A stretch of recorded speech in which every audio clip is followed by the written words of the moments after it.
educational. It's still your girl Shoma Benajiba, and we're still having maths class.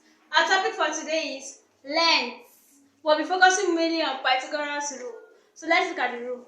We have by Pythagoras, in any right angle triangle, the sum of the square on these two sides is equal to the square of the hypotenuse.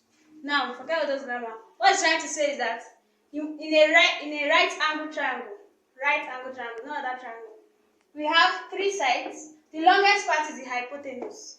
Then these are the two opposite sides. So it's saying the square of this opposite side is equal to the square of the Pythagoras. So you have the formula of a square plus b square equals to c square. It's the same thing as saying c square is equals to a square plus b square. So I prefer this one because it's very easy to relate to your solvings. So let's look at some example. We have find the unknown side of the triangle below. This is a right angle triangle. We have the two opposite sides. These are opposite and these are adjacent.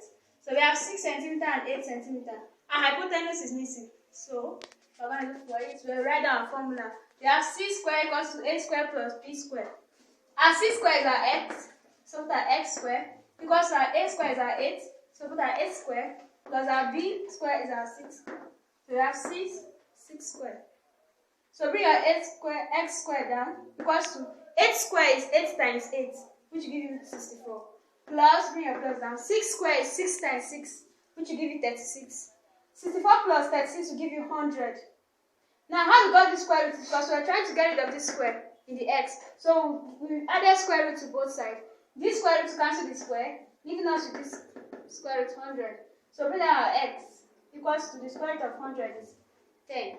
So our answer is x equals to 10 centimeter. Now let's look at another one. We have to find the unknown side. Now, if you notice, our hypotenuse is intact, it's not missing, which is 30 centimeter. One of our opposite side is missing. So we have to look for it, the y. Y this is 5 centimeter. So right now our formula c square equals to a square plus b square. Our c square is 13, which is 13 square. Equals to our a square is y square, plus our b square, which is 5 square. So bring our... Now what you have to do is that you have to make this y stand alone, as in the subject of the formula, by making this 5 to come to meet the 13. So this 5 is going to cross this equal sign to meet the 13. Thereby changing this plus to minus. So that's why we have 13 square minus 5 square equals to y square. The same thing as saying y square is equals to 13 square minus 5 square. Okay? So let's move. We have y square is equals to 13 square is 13 times 13, which will give you 169, minus 5 square is 5 times 5, which will give you 25. So bring our 169 minus 25, we have 144. So we have to get rid of the square again. So add square root to both sides. The square root to cancel the square of this y, leaving us with only y. So we have to look for the square root of 144, which will give you 12. Because 12 times 12 is 144. Now, I have an assignment for you, which is 1. Find the unknown side in the figures below. The first figure we have x.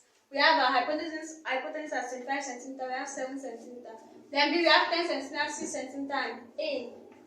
Then C we have 10 cm, 24 cm, and D. The letters are representing the unknown side. So I'll be expecting your answers in the comment box below.